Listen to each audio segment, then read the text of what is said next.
This girl took somebody's life just for fun. So the girl in this photo is named Alyssa Bustamante, and she had a pretty rough childhood growing up. Both of her parents ended up going to jail, so custody of her was given to her grandparents. After custody was given to her grandparents, her life changed for the better. She was said to have been in a much more stable environment. She was going to church, she wrote poetry. She overall just seemed like a normal kid. But as Alyssa was getting older, she started experimenting with her look and went into this emo kid phase, and unfortunately in 2007 she tried to take her own life.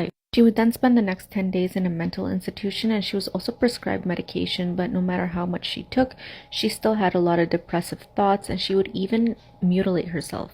So after this happened, she really did try to portray a very positive persona in public and even in front of her grandparents, but when it came to her personality behind the scenes and online, she was said to have been a completely different person.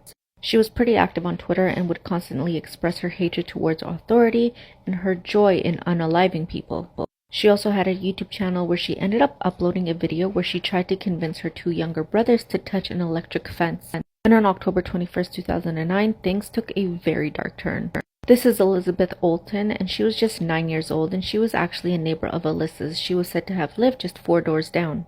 She would regularly go over to Alyssa's home to play with Alyssa and her two younger brothers, and on that particular night, she was said to have asked her mother for permission to go over to Alyssa's house. Her mom says okay, but also tells her to be home by 5 p.m. And then when 6 o'clock came around and her daughter Elizabeth still wasn't home, that's when she got worried and called the police. Police obviously interrogate Alyssa about what happened, and she tells them that she had nothing to do with it. She had no idea what was going on.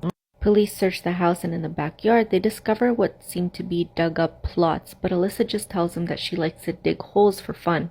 And police search her bedroom, and they discover her journal entries, and one particular journal entry was very disturbing. Essentially, it detailed exactly what she did to Elizabeth, and police would later discover Elizabeth's body buried in one of the holes in Alyssa's backyard. The journal entry basically described how she brutally unalived Elizabeth, and then also went on to say how it was a sensational experience. She went on to say that it was rather entertaining, and after it was done, she said that she had to go to church. How ironic. Eventually, she would tell the court what happened, and the court decided that they would try her as an adult. And a few weeks before her trial was set to start, Alyssa was said to have agreed to a plea bargain which gave her 30 years sentence instead of the death penalty.